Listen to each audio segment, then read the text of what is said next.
ఒక ఆశ ఉందయ్యా నా కోరిక తీర్చయ్యా మా మనవిను యేసయ్యా ప్రత్యుత్తరమిమ్మయ్యా ఒక ఆశ ఉందయ్యా నా కోరిక తీర్చయ్యా మా మనవిను యేసయ్యా ప్రత్యుత్తరమిమ్మయ్యా యవన కాలమందుని కాడి మోయగా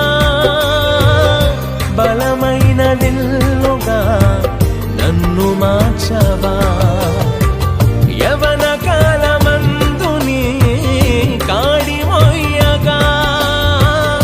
బలమైన విల్లుగా నన్ను మార్చవా ఒక ఆశ ఉందయ్యా నా కోరిక తీర్చయ్యా మా మనవిను యేసయ్యా